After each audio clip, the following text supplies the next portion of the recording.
नमस्कार, सत श्री अकाल, जय भीम, आदाब।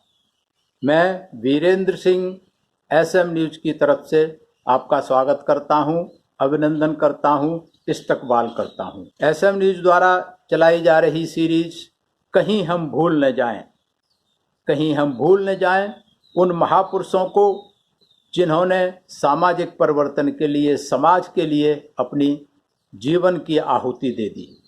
आज हम बात करेंगे इस कड़ी में गुरु गोविंद सिंह की। 10वें गुरु, सिखों के 10वें और अंतिम गुरु थे। इनका जन्म 26 दिसंबर 1666 को पटना में, बिहार में हुआ था। इनका बचपन का नाम गोविंद राय था। इनके पिताजी गुरु तेग बहादुर सिंह, जो सिखों के 9वें गुरु थे, इनके पिताजी थे, और माता थी गुजरी। जहाँ पर इनका जन्म हुआ था वहाँ पहले 4 साल तक करीब वहाँ रहे। तो आज उस जगह का नाम तखत श्री पटना साहिब गुरुद्वारा है, वहाँ पर मौजूद आज। और 1672 में इनका परिवार हिमालय के शिवालिक पहाड़ियों में स्थित चक्की नानकी नामक स्थान पर आ गए थे। ये चक्की नानकी स्थान, जहां आज की तारीख में आनंदपुर गुरुद्वारा है, आनंदपुर साहिब गुरुद्वारा, वहां आकर के ये सब लोग रहने लगे थे। तो ये चक्की नानकी में प्रारंभिक शिक्षा दीक्षा इनकी चक्की नानकी में हुई। चक्की नानकी में शिक्षा दीक्षा के बाद उस समय औरंगजेब का राज था देश में, तो औरंगजेब का बहुत आतंक था। तो उस समय कुछ कश्मीरी पंडित गुरु तेग बहादुर के पास शिकायत लेकर के पहुंचे, फरियाद लेकर के पहुंचे कि औरंगजेब ने यह घोषणा की थी कि अगर आपका महापुरुष कोई अपनी सिख वो मुसलमान ना बनने के लिए अपनी कोई अगर आहुति दे दे तो हम जबरन धर्म परिवर्तन बंद कर देंगे। उस समय गोविंद राय की आयु मात्र 9 वर्ष की थी। वो भी इस बात को सुन रहे थे। तो उन्होंने अपने पिताजी गुरु तेग बहादुर से कहा कि आपसे अच्छा और महापुरुष कौन हो सकता है। तो ये सुनकर के उन्होंने अपने पिताजी को प्रेरित किया।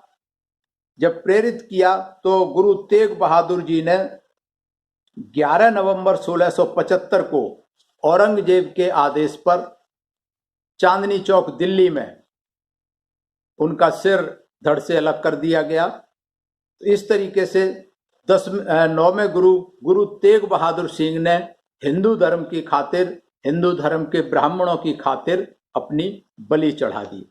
जब अपनी बलि चढ़ा दी, उसके बाद 29 मार्च 1676 को गुरु गोविंद सिंह सिखों के 10वें गुरु बने।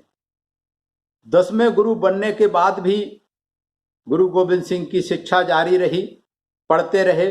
पढ़ने के साथ में घुड़सवारी और सैन्य अभ्यास भी करते रहे, लड़ाई के गुण भी सीखते रहे। इस तरीके से सभी कौशल में वो पारंगत हो गए। उनका विवाह 10 साल की उम्र में माता जीजो के साथ हुआ, जिनके 3 पुत्र थे, जुझारू सिंह, जोरावर सिंह और फतेह सिंह। 17 वर्ष की आयु में गुरु गोविंद सिंह जी का दूसरा विवाह हुआ माता सुंदरी के साथ। उनका एक बेटा था अजीत सिंह। 33 वर्ष की आयु में तीसरा विवाह माता साहेब देवन के साथ में हुआ। इस तरीके से 3 शादियां हुई और 4 बच्चे थे गुरु गोविंद सिंह के। अप्रैल 1685 में सिरमौर के राजा के निमंत्रण पर गुरु गोविंद सिंह ने अपने निवास स्थान को सिरमौर राज्य के पावटा शहर में शिफ्ट कर लिया। वहां जाकर के रहने लगे। फिर वहां से टीका नाम की एक जगह थी, वहां गए। वहां से फिर नाहन चले गए।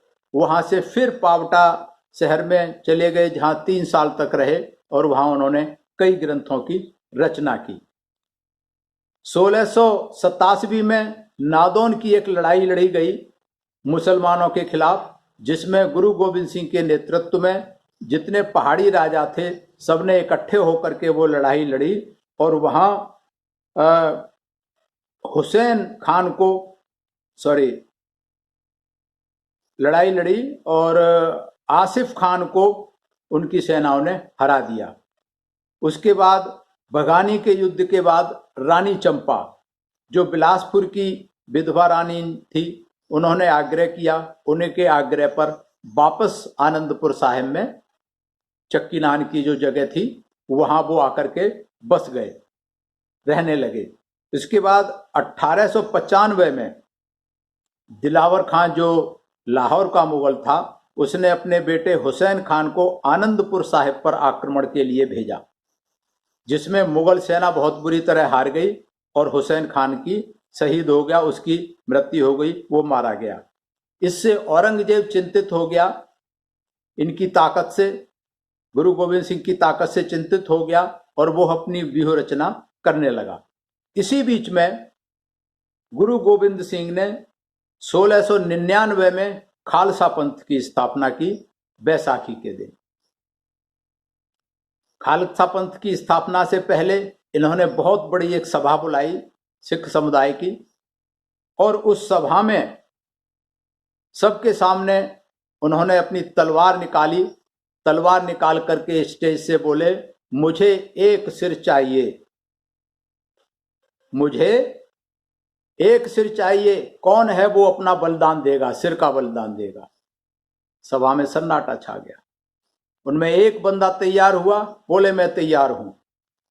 उसको लाए, टेंट के पीछे तंबू में ले गए। वहां से थोड़ी देर के बाद खून से सनी हुई तलवार लहराते हुए फिर वापस आते हैं। फिर कहते हैं हमें एक सिर और चाहिए, कौन है जो एक सिर का बलिदान दे सकता है। थोड़ी देर और सन्नाटा छा गया जाता है, अरे ये तो सचमुच इन्होंने मार दिया।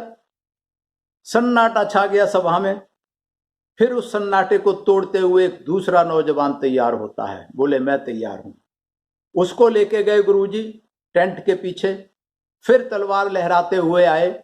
इस तरीके से गुरुजी ने 5 लोगों को तैयार किया, 5 सिर मांगे, 5 से अपनी बलिदान देने को कहा। तो जब एक एक करके 5 आ गए तो इसी तरीके से 5 को ले जाकर के पीछे करते रहे। जब 5 हो गए फिर उन 5 को लेकर के वापस स्टेज पे लाए, 5 को जिंदा, और वहां ला करके उन्होंने एक लोहे के कटोरे में चीनी और पानी मिलाकर, 2 धारी तलवार से उसे मिलाकर एक अमृत का घोल बनाया।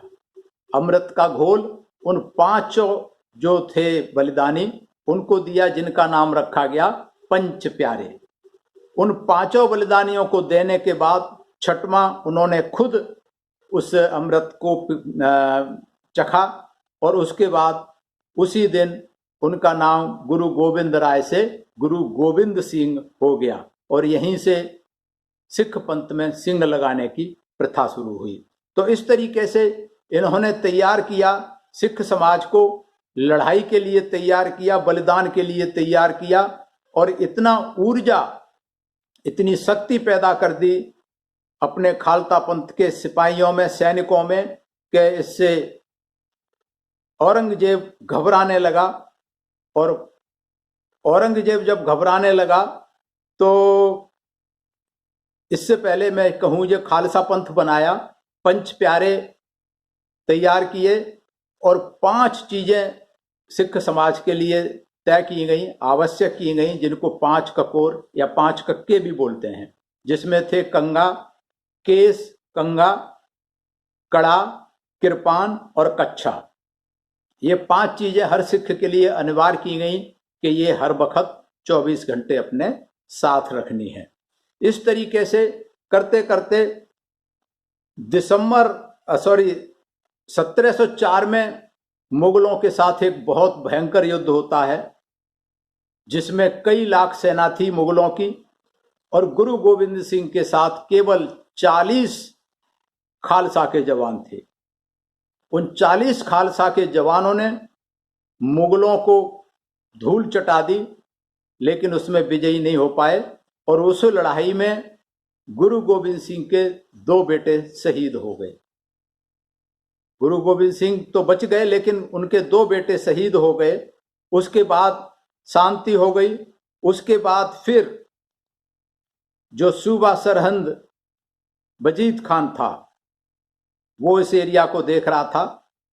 तो फिर ये तय हुआ कि आप आनंदपुर साहिब छोड़ करके चले जाइए। गुरु गोविंद सिंह जी से कहा मुगलों ने कि आप आनंदपुर साहिब छोड़ करके चले जाइए, हम आप पे आक्रमण नहीं करेंगे, हम आपको टाइम देते हैं। तो मजबूरी में गुरु गोविंद सिंह जी को आनंदपुर साहिब को छोड़ना पड़ा। जब वो छोड़ करके जा रहे थे तो रास्ते में सरसा नदी पड़ती है।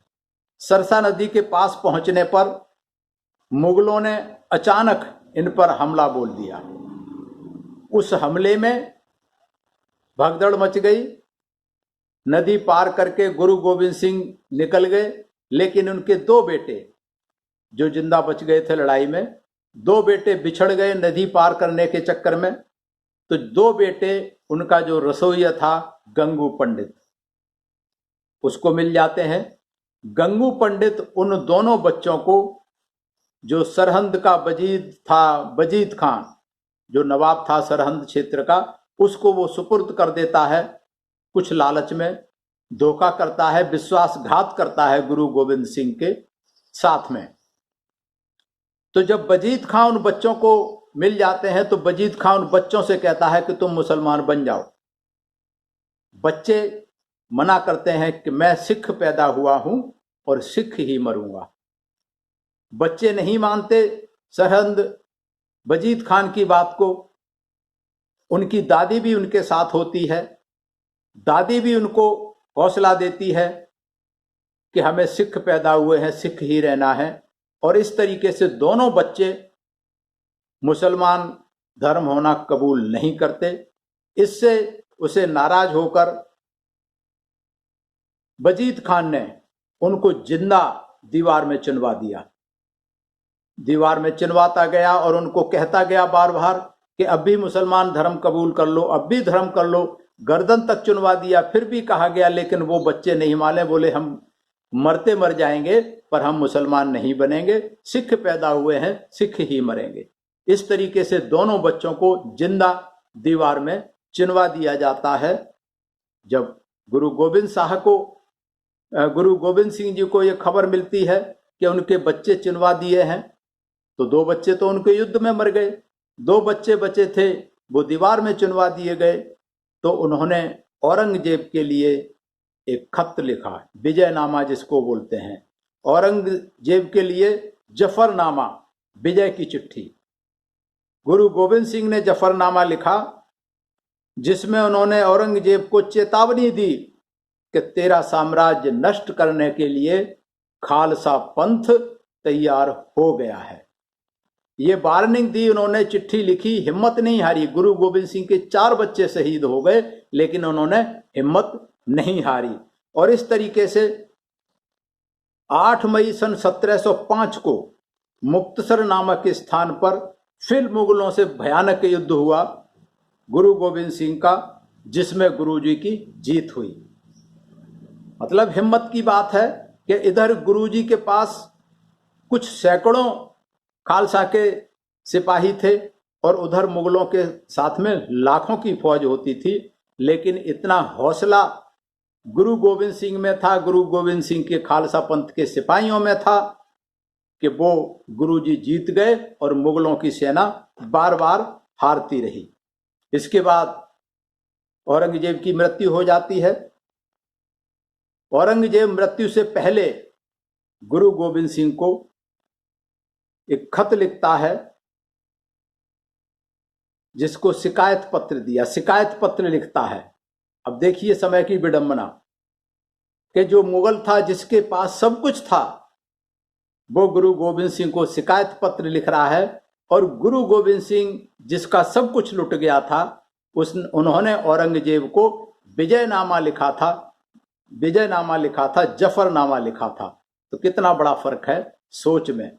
तो इस तरीके से औरंगजेब की मृत्यु के बाद गुरु गोविंद सिंह ने बहादुर शाह की मदद की और बहादुर शाह बादशाह बना। और बहादुर शाह से इनके अच्छे संबंध थे। इस कारण जो सरहंद का वजीद था, सरहंद का जो था, सरहंद का नवाब वजीद खां, वो इससे भयभीत हो गया। बोले ये अगर इकट्ठे हो जाएंगे तो हमारा जीना मुश्किल हो जाएगा। उसने 2 पठानों को गुरु गोविंद सिंह के पीछे लगा दिया कि किसी भी तरीके से इनकी हत्या करनी है। तो वो पठान नांदेड़ में जाकर धोखे से गुरुजी पर आक्रमण किया और गुरुजी आक्रमण करते करते भी गुरुजी ने अपनी कृपाण से एक उसको मार दिया था, आक्रमणकारी को। और इस तरीके से गुरुजी के जीवन का अंत हो जाता है नांदेड़ में 7 अक्टूबर 1708 को। और उस समय गुरु गोविंद सिंह की उम्र केवल 42 साल थी, 42 ईयर्स। केवल 42 साल में गुरु गोविंद सिंह ने मुगल सेनाओं के छक्के छुड़ा दिए, उनको नाकों चले चबा दिए, सब कुछ उन्होंने समर्पित कर दिया। और इसके बाद गुरु गोविंद सिंह की देहांत के बाद बंदा बहादुर जो नांदेड़ में था, जिसका पहले नाम लक्ष्मण दास था, जिसको गुरु गोविंद सिंह ने तैयार किया था, वो बंदा बहादुर गुरु गोविंद सिंह का बदला लेने के लिए नांदेड़ से सरहद पर जाता है और वहां जाकर के आक्रमण करता है। और जो सरहद का जो वजीर था, जो नवाब था सरहद का, वजीद खान, उसके राज्य की ईंट से ईंट मिला दी और उसको उन्होंने मार दिया। बाद में दूसरी लड़ाई में बंदा बहादुर सिंह भी शहीद हो गया। तो इस तरीके से गुरु गोविंद सिंह ने सिखों के मरने से पहले, गुरु गोविंद सिंह का जब निकट समय जब सब कुछ काम कर लिए, तो मरने से पहले गुरु गोविंद सिंह ने सिखों की बहुत बड़ी सभा बुलाई। उसमें उन्होंने गुरु ग्रंथ साहिब को उससे पहले पूरा कर लिया था, क्योंकि गुरु गोविंद साहिब बहुत अच्छे लेखक थे, कवि थे, कई भाषाओं के ज्ञाता थे। तो जो गुरु ग्रंथ साहिब की प्रक्रिया चली आ रही थी पहले नानक देव जी से लेकर के, वो सारे के सारे पूरा करके उसे पूरा किया। और पूरा करने के बाद संगत को बुला करके ये कहा कि आज के बाद कोई गुरु नहीं होगा, मेरे बाद कोई गुरु नहीं होगा। और गुरु ग्रंथ साहिब को ही गुरु के रूप में उन्होंने सुशोभित किया और खुद गुरु जी ने उन गुरु ग्रंथ साहिब के आगे मत्था टेका। इस तरीके से गुरु ग्रंथ साहिब की रचना का पूर्ण करना गुरु गोविंद सिंह का बहुत बड़ा काम था।